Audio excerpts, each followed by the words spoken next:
Okay, I would like to start by doing an example of quartic regression.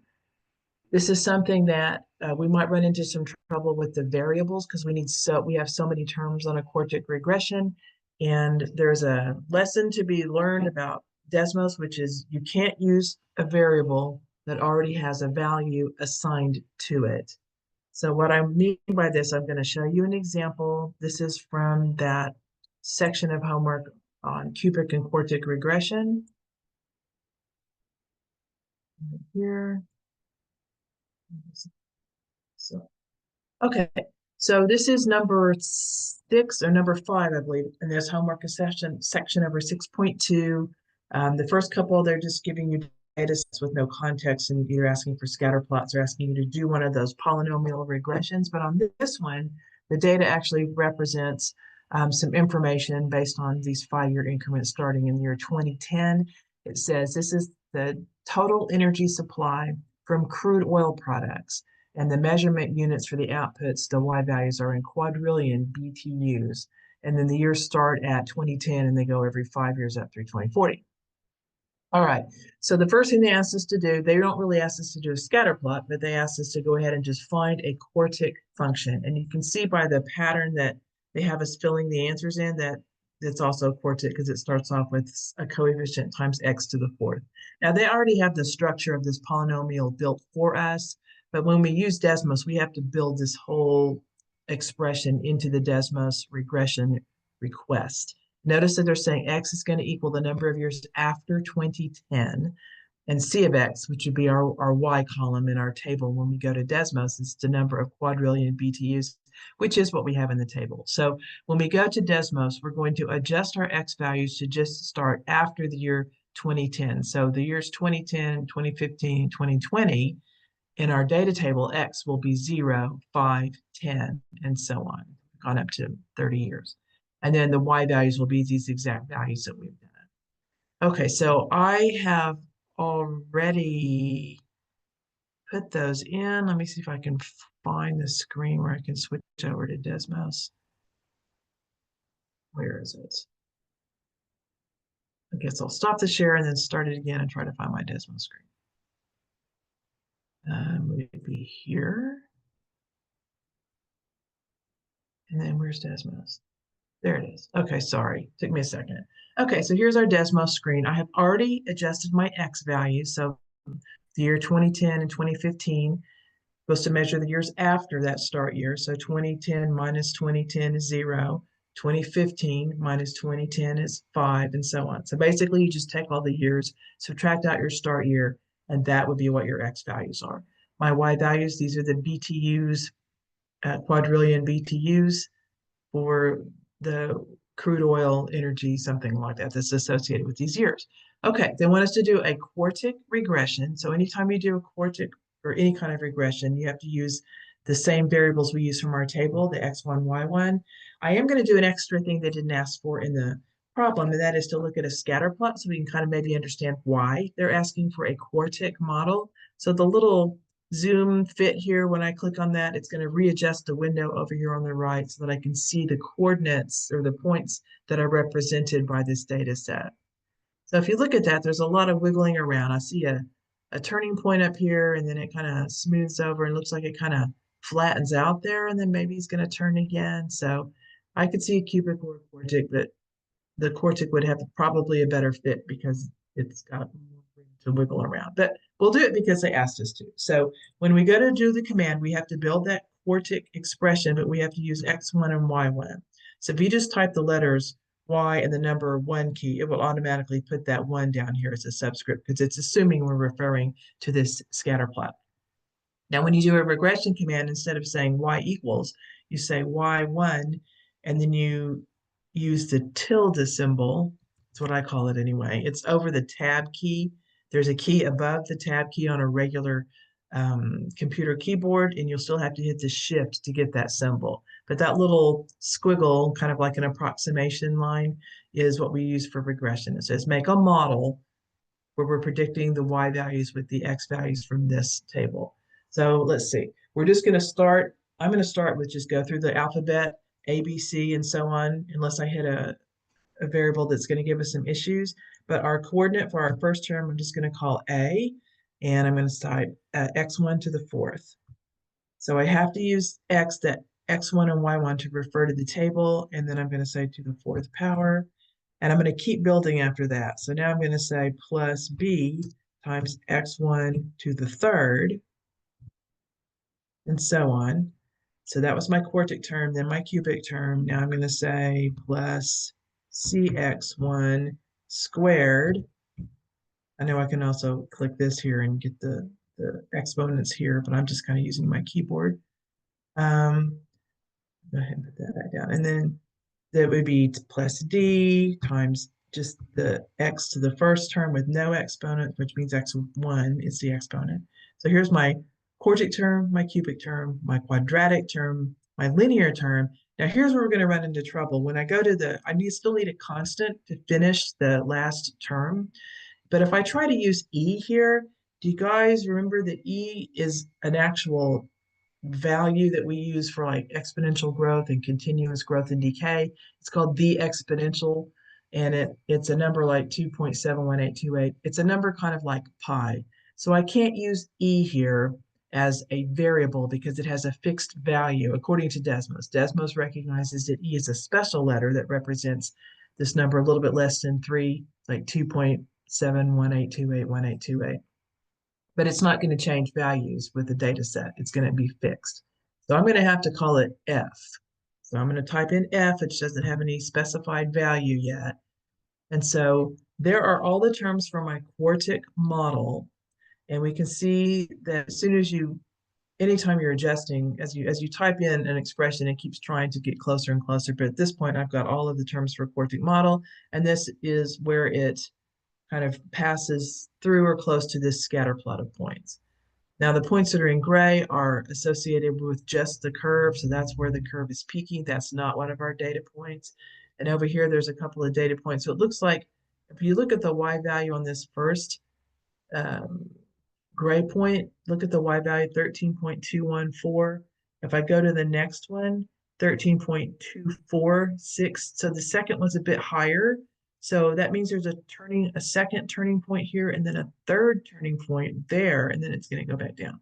So that's why the quartic model, that's what's happening here. There's a bit of a dip and a rise before it falls on down. And then the only other point that's marked for us is the y-intercept there. Okay, now if I go over here and look at the values that we got out, it gives us at least 5 or 6 significant digits rather than a certain number of decimal places for all of the variables A, B, C, D, and F. Those are our coefficients. It's going to ask us to use the unrounded models when we answer specific estimate questions. But to type it into my math lab, these are the values that you could round to whatever it asks us to round to. So let me see how much was it asking us to round it to. Problem. It says round to 3 significant digits. All right, so I can do that. See if I can split this up here,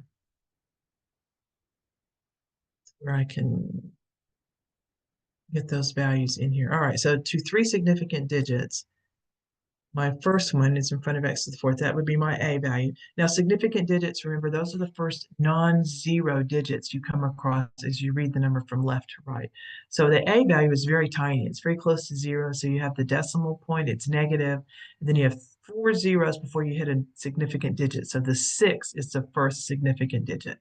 It's followed by a 4 and a 2. So those are 3 significant digits. The last one, the 2, we have to decide whether to round that up or keep it the same.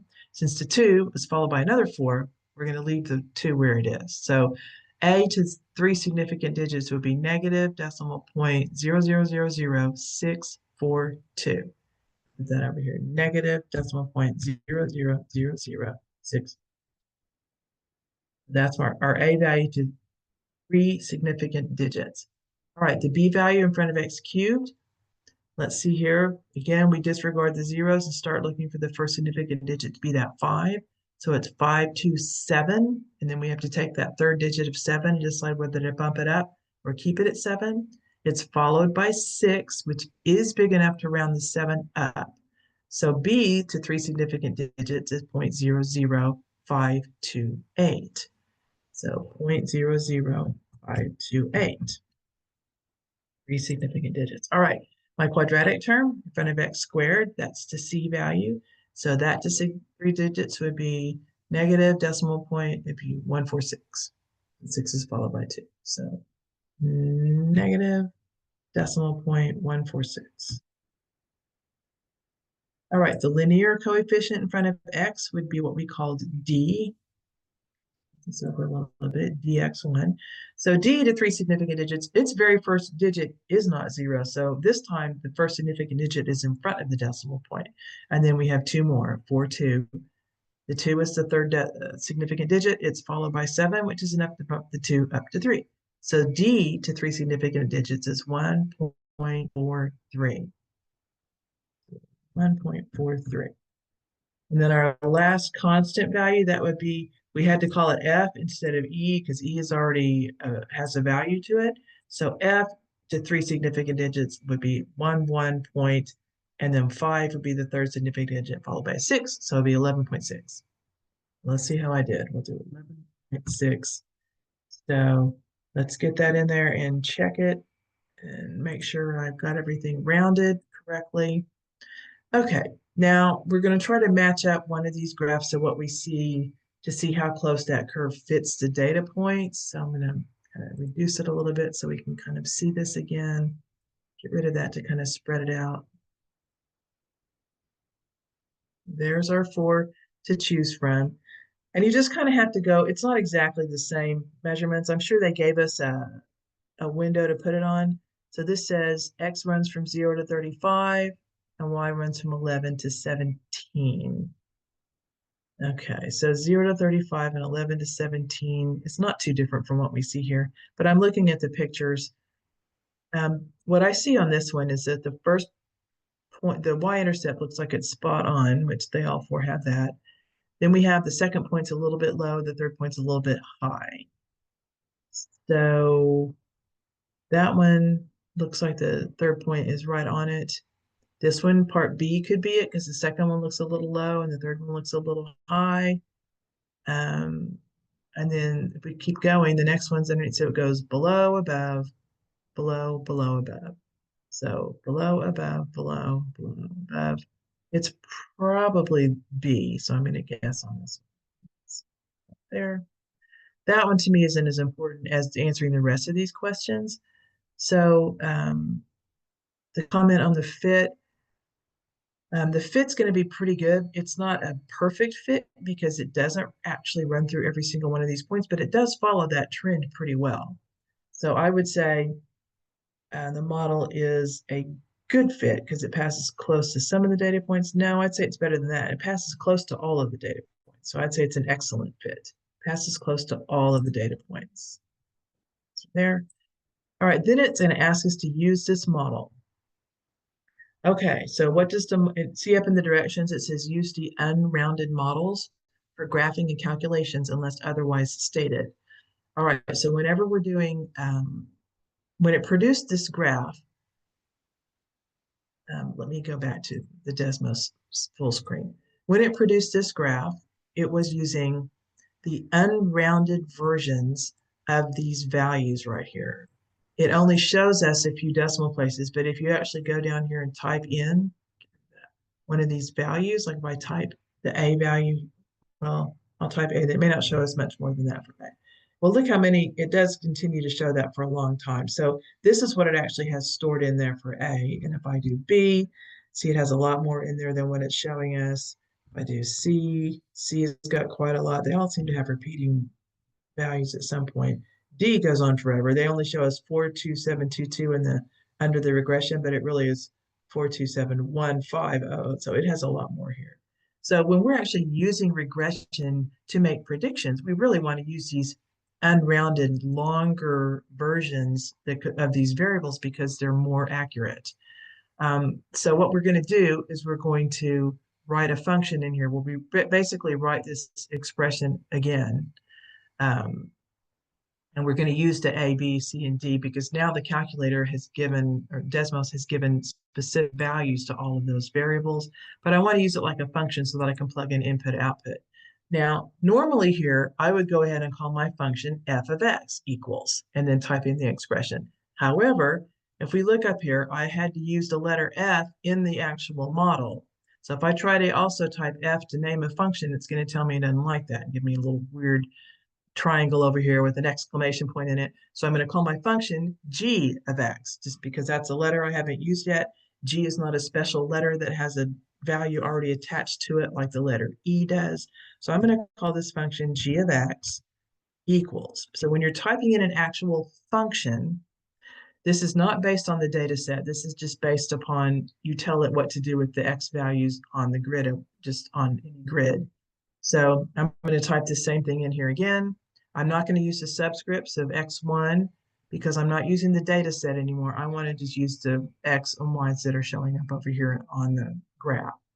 So I'm going to basically type this again, but not use x1s. I'm just going to use regular x. So I'll do ax to the fourth and so on. So ax fourth plus bx to the third plus cx squared. Now I'm just doing these exponents by over the 6 key on a regular computer, there's a little exponent caret, kind of a little rooftop symbol. If you type that, that will put you up in the exponent. So there's A, B, C, D. Now what am I doing? We're doing plus dx, and then plus, I can't use E, and I used F. Okay, so I don't know if you noticed that, but once I typed it in, do you see how my graph changed from the black graph to the blue graph? It's the exact same graph, but because I've typed it in as a function, it's just regraphing this same thing it figured out from regression. But now we can use it like a function, and we're going to use this g of x version of the equation or of the function model to answer the input-output questions. So I'm going to go down here to the next one, and let's go back to the problem and see what specifically they asked us to do right here. So what they asked us to do in part C is, what does the model predict the total energy supply from crude oil products will be in 2042? Okay, so 2042, that's 2 years after our last year that we have on our table. And so they're giving us something that we can use as an input that we're going to put into that g of x function and then read off this number over here. That will be the BTUs. All right, so let me go to, I can find the Desmos here. So if our last value was 30, this was the year 2040, so it's 2 years later. So if you take 2042 and you subtract that start year of 2010, you're getting 32. I'm going to do G 32. Okay. So according to this means 2 years later. If you look at the data, that does seem to make sense. The data seems to be dropping 13.5, 13.3, 13.2.